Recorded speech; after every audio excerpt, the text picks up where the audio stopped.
Hello? Okay. For you, James.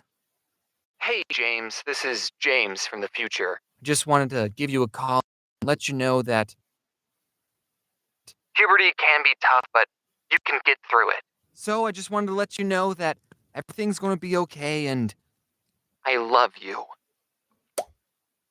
You got the wrong number. I grew up in a generation where smartphones were a new thing and everyone in my class had one, except for me. My parents never got me one because they didn't want me to access the internet on a device that could fit in my pocket because they were super strict and didn't want me at internet stuff, which backfired horribly. So they never gave me a smartphone. In fact, I didn't even get my first cell phone until I was 16 years old. Now, as an adult who uses a cell phone every day, I don't know how I survived for 16 years without one. I think when I was younger, if I was ever in a situation where I needed to call my parents, I would just ask the nearest person if I could borrow their phone. Now, if there's any parents watching this who haven't given their children a cell phone yet, take it from a guy on the internet with no children. You should get them one. It doesn't have to be a smart one. You can just give them your standard drug dealer phone, but you should at least give them a cell phone in case there's an emergency and they need to call you or the police. The only downside I can think of giving your child a phone is they'll end up spending too much time on it, so you should just turn off their service from time to time. I don't know. When I turned 16 and finished up my sophomore year of high school, I got my very first cell phone, an LG Cosmos 2. I didn't grow up in the 90s. That everyone else had iPhones, but I was the only one with a phone that had a keyboard on it. And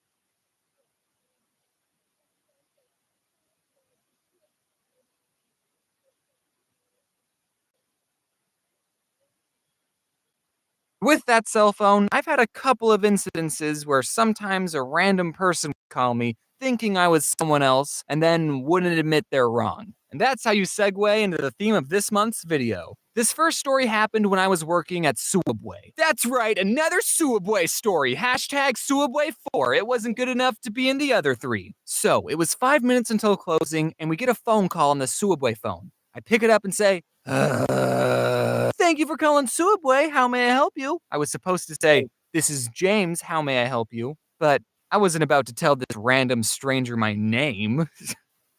Idiot. Anyway, the other person on the line said, hey, what time do you guys close? Once everything's perfectly organized, I'll start working on my thesis. Grammarly will ensure. In 5 minutes. Is it alright if I show up late? I just need gas. And being the good employee that I was totally willing to make this guy sandwich over the phone, let him pick it up after we closed, and then I wouldn't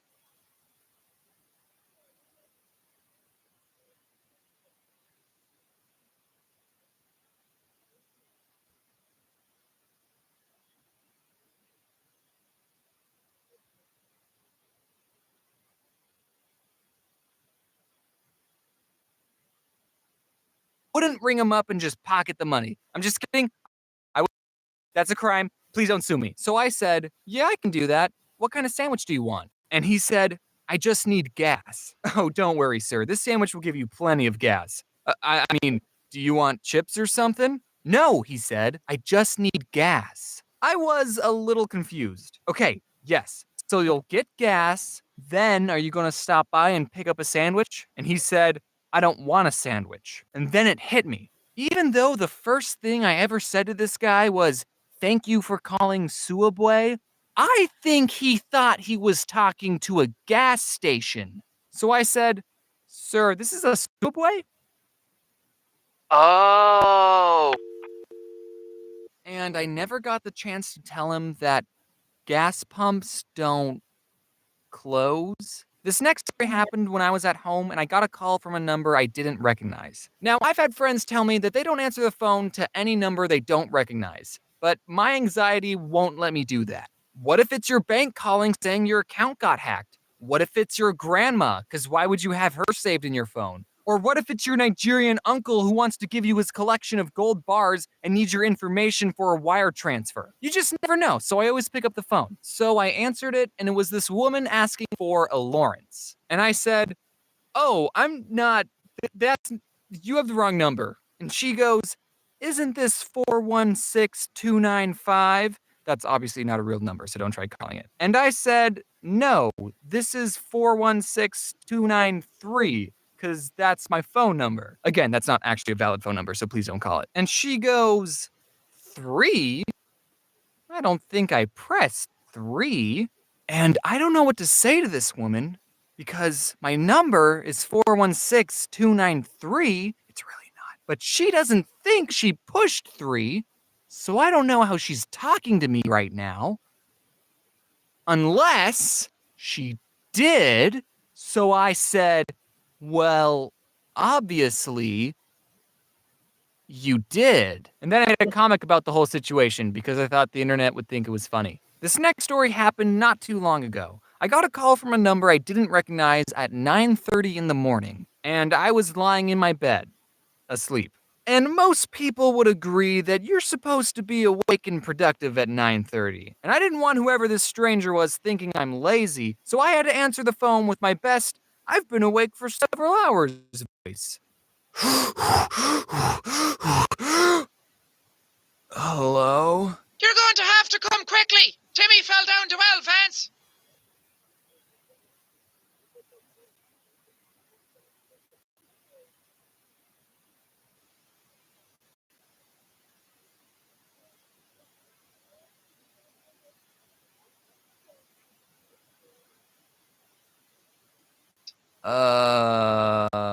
What? I said you're going to have to come quickly because Timmy fell down the well, Vance.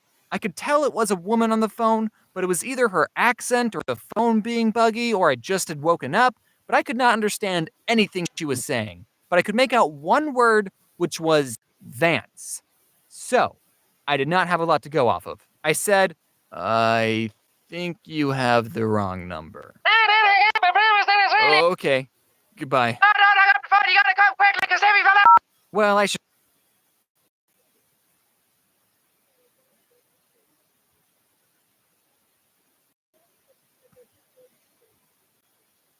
probably get the day started, I thought as I went back to sleep. But then immediately I got a call from the same number, and I thought, okay, maybe if this person is calling again, even after I explicitly told her she had the wrong number, maybe it's not a wrong number after all. Maybe there's something else going on. Maybe it's an emergency, so maybe, talk to me. Vance. Okay, I can't understand anything you're saying.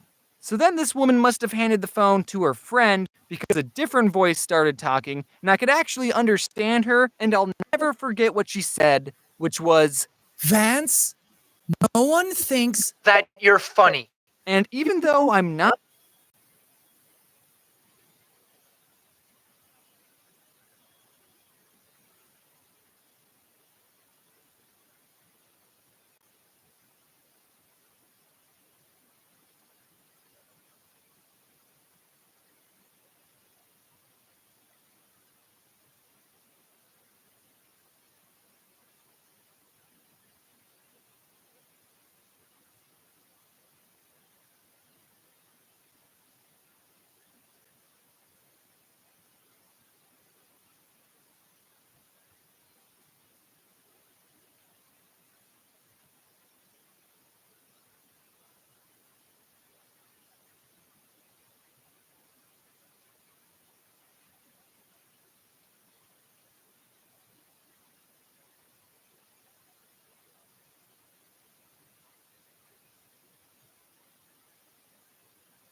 Vance, that kind of hurt. So I stated the obvious, which was, yes, I am.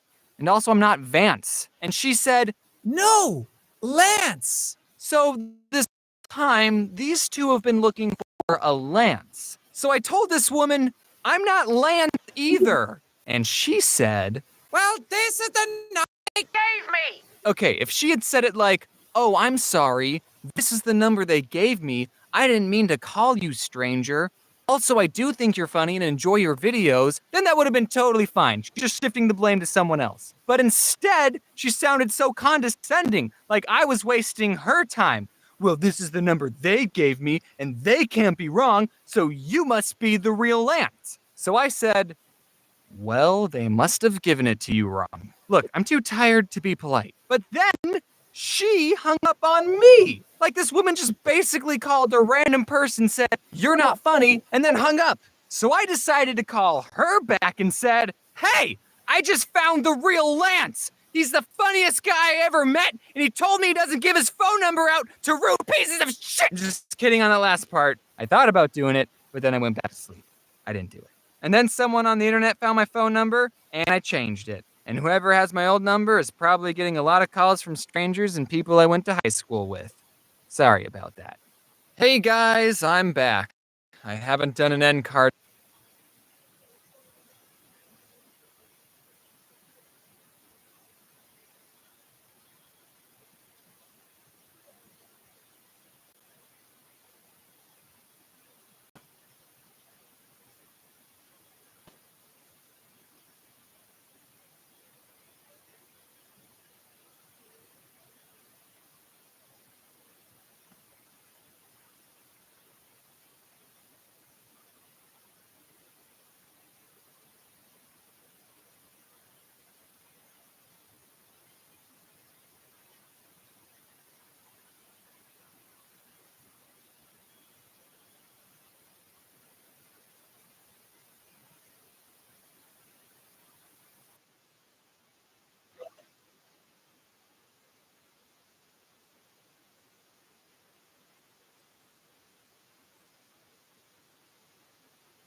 You sure this is gonna work? This'll shut him up for good? Trust me, it's the perfect plan. Okay then, let's get started.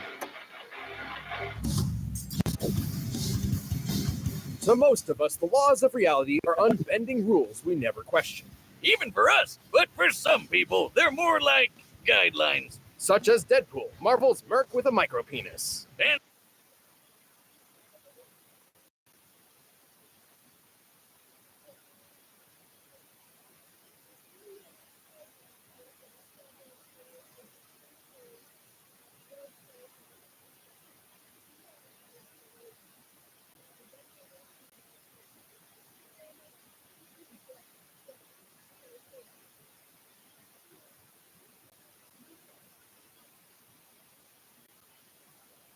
And the mask, a total Chad who just oozes big dick energy. Huh, could have sworn that would get his attention. He's Wiz and I'm Boomstick. And it's our job to analyze their weapons, armor, and skills to find out who would win. My third death battle? Ha! Wait, what was that about a micropenis? Every famous superhero has a special something which makes them recognizable. Some are gothic knights of darkness, a showcase of order versus chaos. Some are instantly relatable, a prime example of an average person in a not-so-average world. and some are shoved in your face over and over and over again until you just can't take it anymore. Oh, shucks. Are you talking about me? You're such a sweet talker. Go away. We've been through this, but why stop a good thing? Hi, I'm Wade Wilson, masterful mercenary and twice robbed of winning People Magazine's Sexiest Man Alive award. Way back, I got stuck in a seriously shitty situation called cancer. The worst supervillain. But then the good folks of Department K offered me a cure. Centigrade! Until I learned the big plot twist. Department K was actually a sect of the Weapon X program, a top secret project for crafting super soldiers by any means necessary. They shot Wade up with 50 cc's of hot, creamy Wolverine juice. It gave him the same crazy healing factor, but also turned his face into an improv.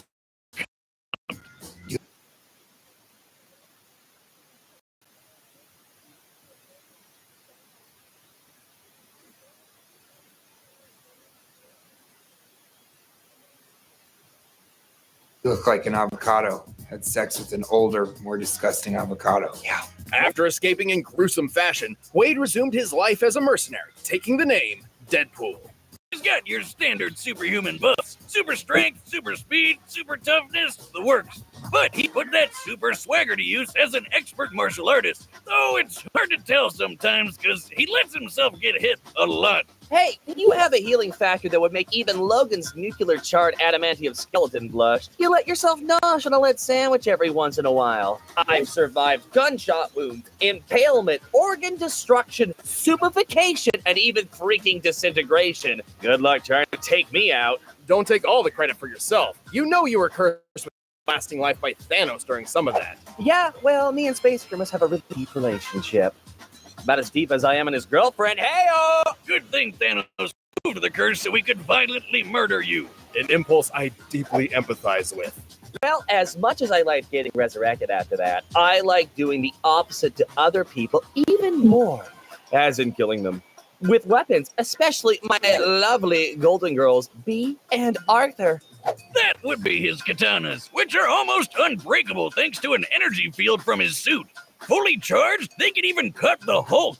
Even then, Deadpool is a walking arsenal with enough machine guns, sniper rifles, grenades, rocket launchers, tranquilizers, etc. to take out a small country.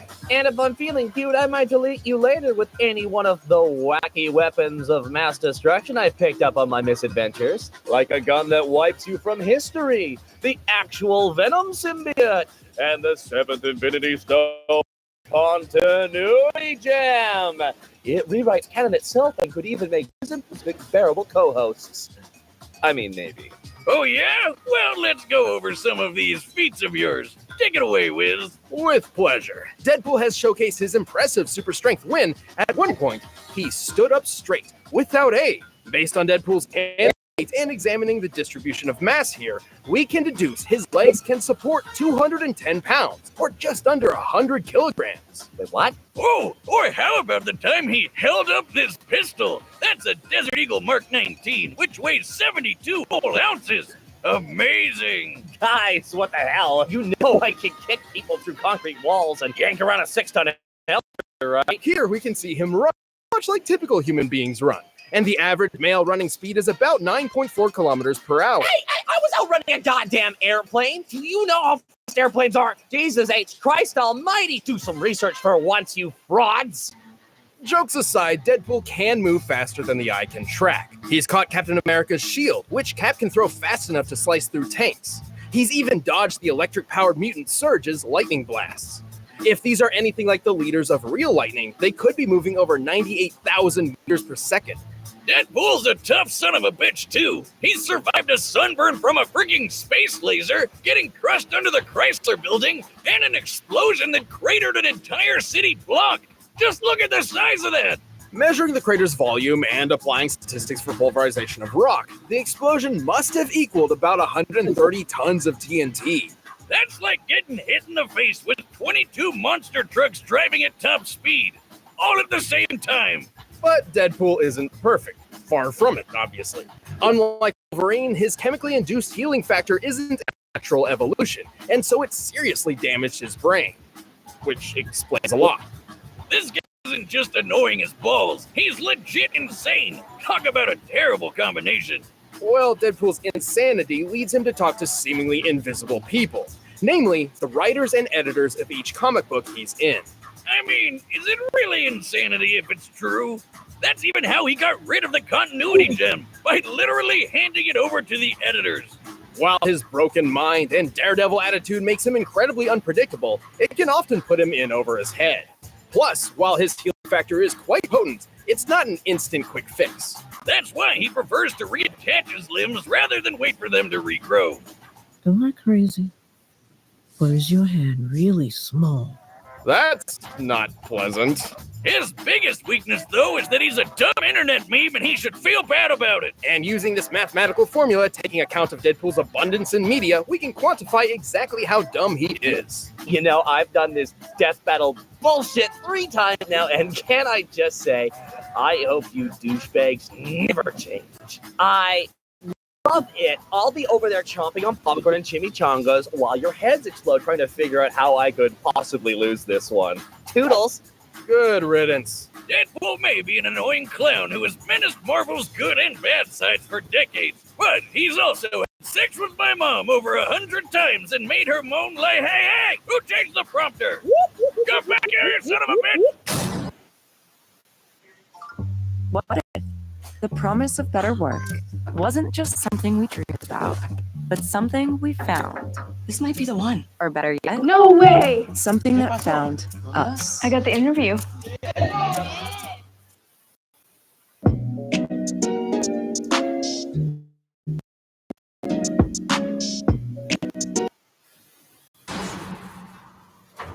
Psychologist Carl Jung once described the persona as a kind of mask, designed on the one hand to make a definite impression on others, and on the other to conceal the true nature of the individual. Right. Basically, who we are on the inside is different than who we are on the outside. But what if putting on a mask could actually reveal what was underneath it? Underneath the mask? You mean your face? I don't even know how to start to answer that. Use your mouth, it's on your face. Well, while Wiz is trying to figure out how masks work, dumbass, let's talk about one mask in particular, the mask. Its origins are shrouded in mystery. Some say it was used as part of an African tribal ritual. Others say it was created by Loki, the Norse god of mischief. Who knows and who cares? It wound up at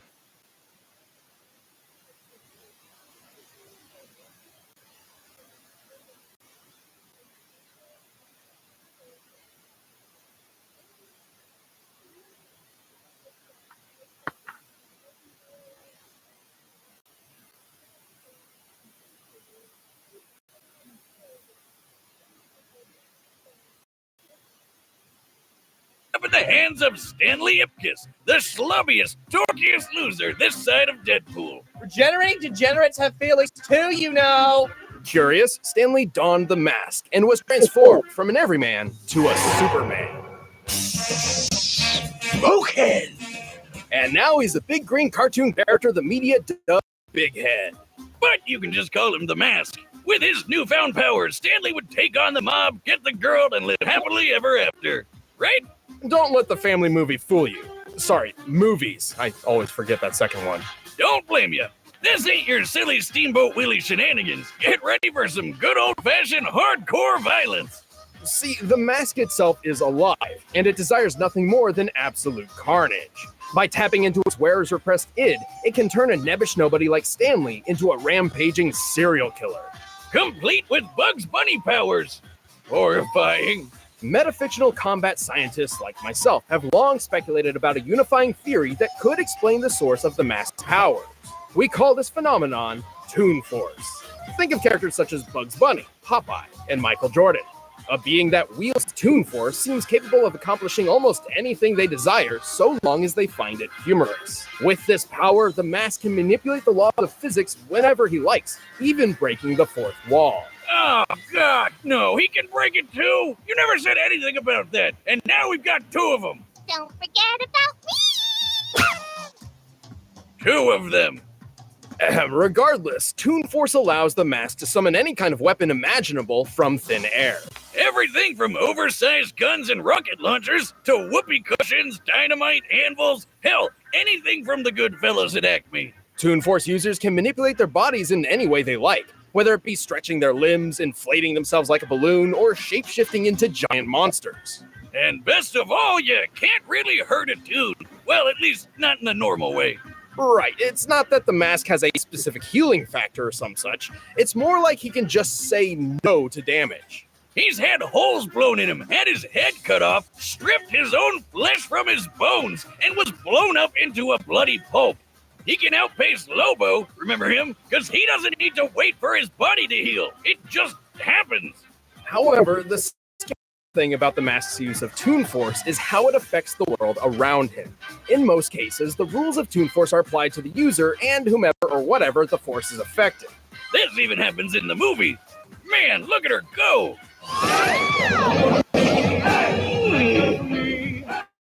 In the true canon of the mask, this is not the case. And this leads to some, well, horrific imagery.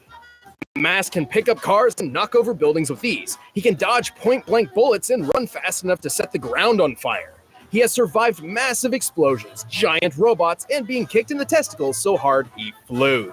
Out of all the gore in those comics, that is the worst thing I've seen yet. But remember what we said before about him fighting Lobo, the guy who ate a city? At one point, Lobo and the mask raced around the entire planet several times in the span of just a few seconds, and then crashed into each other in an absolutely gargantuan blast. Based on their aftershock rings and given an estimated time frame of less than half a minute, which fits given the context, they must have been going over 9 million meters per second. What a couple of scamps. There's only one way to really stop the mask, and that's by removing the mask itself. Good luck trying. The only way is if the wearer has already decided to let it come off. And with the power it gives, who'd want to? Technically, the conscience of the person the mask possesses still exists, and could be reasoned with or tricked into removing the mask. Like when Lobo threw a guilt bomb at him after he murdered hundreds of people. But the mask itself has an astronomically powerful influence on its host. Right. I mean, who doesn't like letting loose every once in a while? We've covered a lot of vicious murderers on the show, but I've never seen one who has as much fun with it as the mask. Let's rock this joint! All right, the combatants are set, and we've run the data through all possibilities. But first, I've got a hunger for some... I swear, if you cut the commercial, I'll strangle you both with an actual blue apron. By now, you've probably heard of Blue Apron, the leading meal kit delivery service in the U.S. Choose your meals each week, get the ingredients delivered to your doorstep, and whip up a meal using the easy-to-follow directions provided. Blue Apron offers plenty of different menu options with an ever-changing mix of meat, fish, plant-forward, and vegetarian recipes, even if you don't know the difference between a kettle and a saucepan. It's a great way to whip up whatever you want for your meals, even stuff you never thought you could make at all. My favorite part is feeling like a master chef, making creative and delicious meals with my own hands. You guys really need to try it out. It's pretty nice coming home knowing I'll have a delicious meal I can whip up with ease. Are you ready to start making some magic in the kitchen? You've got to try this out. Blue Apron believes cooking matters. Don't have it delivered, pre-cooked, or picked up. Cook it. One a week, once a month, or at least once more than you do now. Check out this week's menu and get $60 off when you visit blueapron.com/battle. That's blueapron.com/battle. Blue Apron. Just cook. But right now, it's time for a death battle!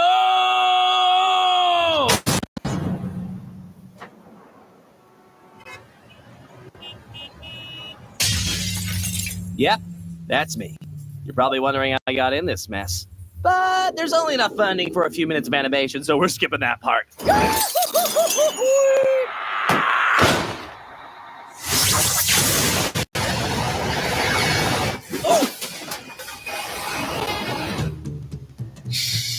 Okay. All right, Majora's Mistake. You've got one chance to take that off. Penis metaphor! Huh?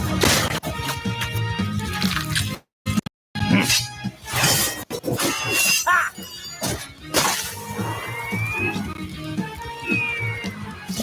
Woo! What a ride! I I must break you.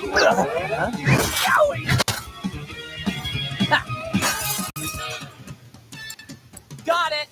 Actually, that's not canon.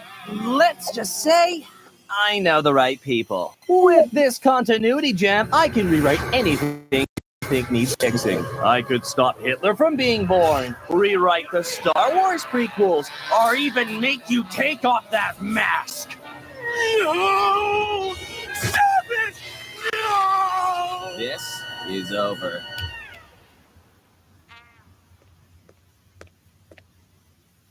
Oh, wow! You weren't kidding! Ah, Beans, we're in the storyboards! Old chum, I think that zany stunt of yours ran out the budget. Can't make the scene if you don't have the green. Lucky for you, I have an idea!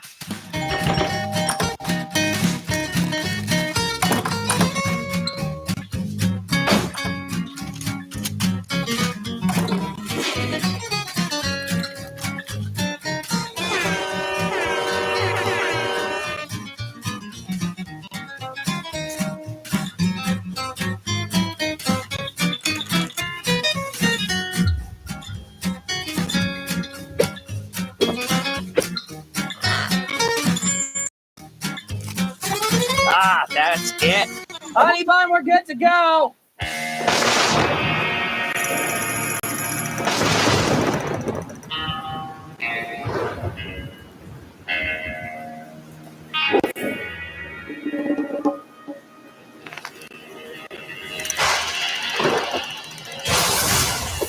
What? Where'd you get that? Oh, Jack! I'm already wearing it!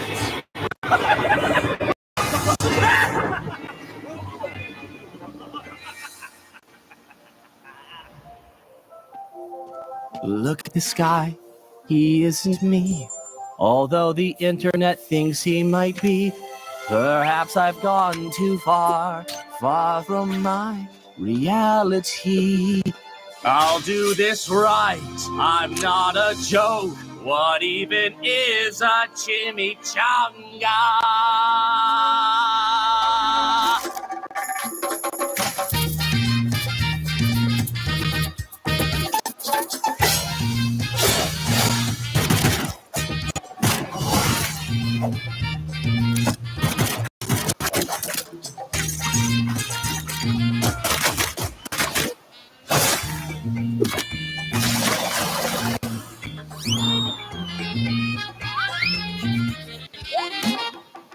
Fuck you.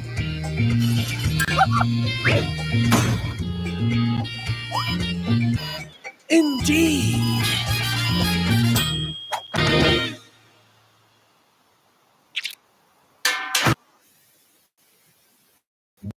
Nothing works on this acne. Hi. Who? I'm a licensed dermatology provider from Curology.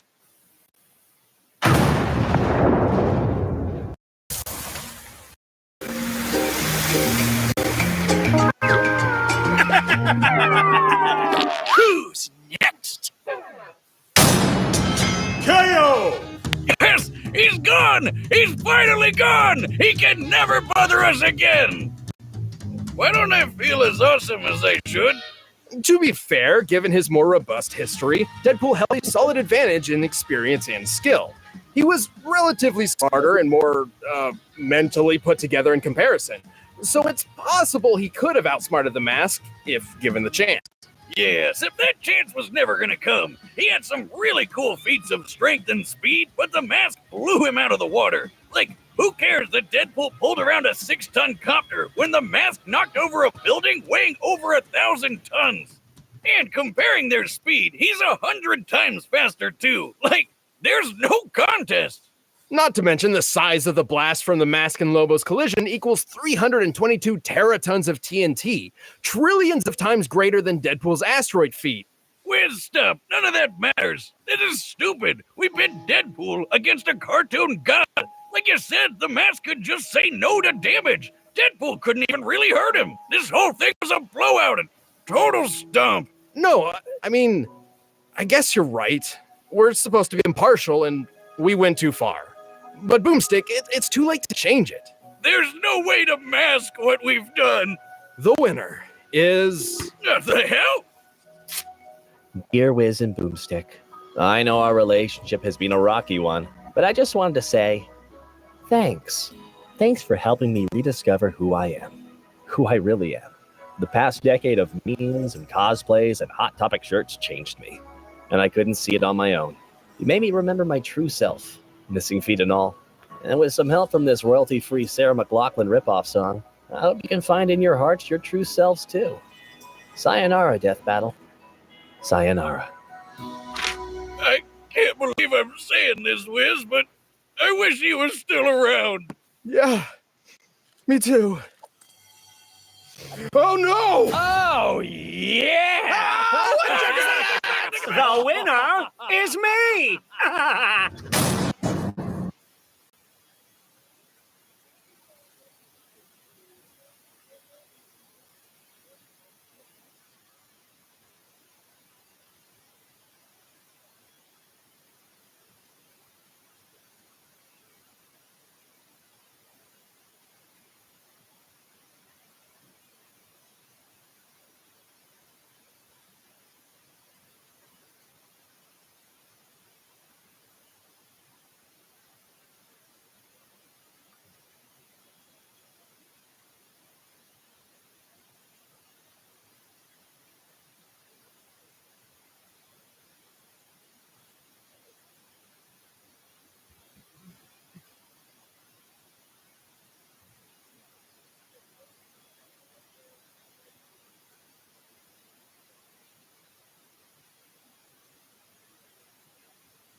Charlie.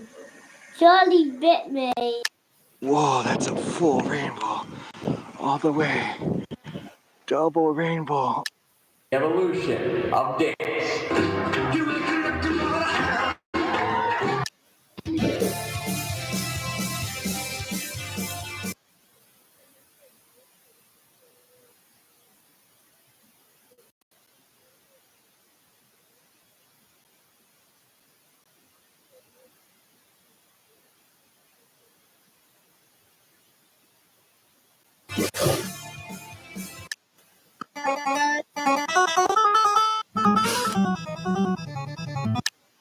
This is how I double my money. Might be illegal. What happens when you leave a burrito out for 2 months? Let's talk about that. Try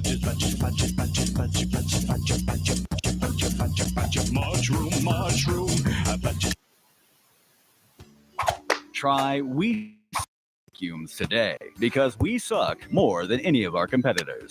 Hey, how's it going, bros? My name is PewDiePie. What? Please. What do you want? Stop. Hey, PewDiePie.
A baby born will die before the same chocolate rain. The school books say it can't be here again, chocolate rain.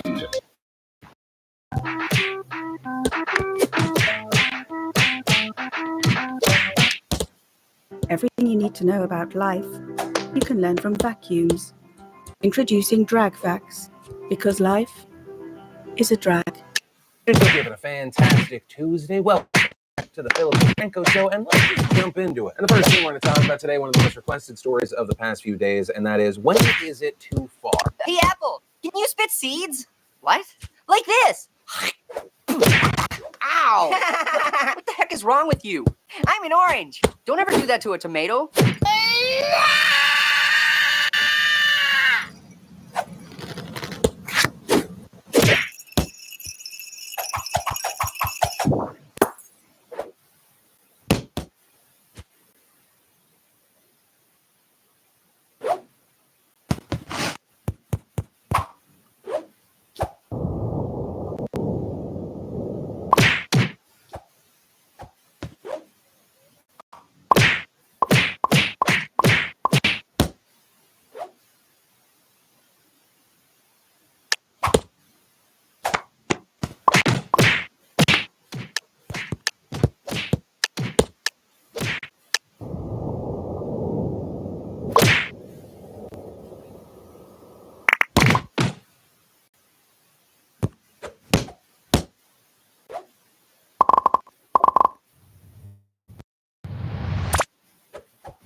it's Tuesday. Current me is actually on vacation, so this video is by 5 days ago me. I hope it has been a calm and peaceful 5 days. Boom!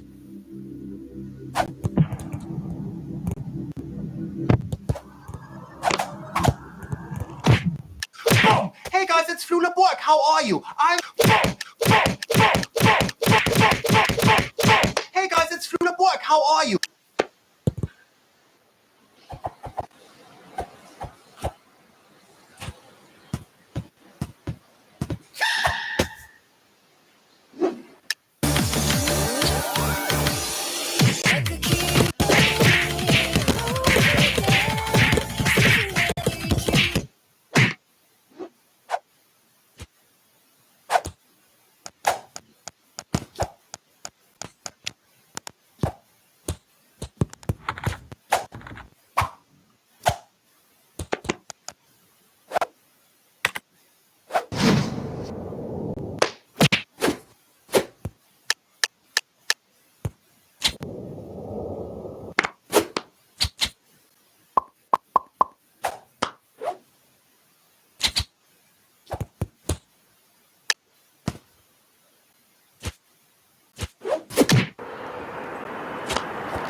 These are the people who help you sell, searching lower prices and brands you love on the shelves. Behind the counter or in the aisles. Healthier's better. It happens together. CVS Pharmacy. Healthier happens together. I want a banana.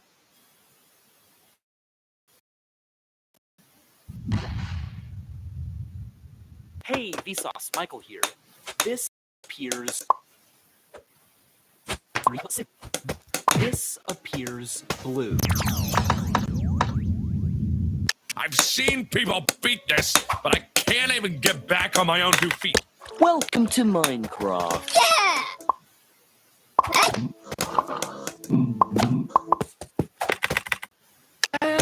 Really, Flappy Flooper, I think you and I are gonna go well together. I'll be a piece of...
I'm feeling quite angry right now. Hey there, you little stick figures. It's time for you to die. Okay.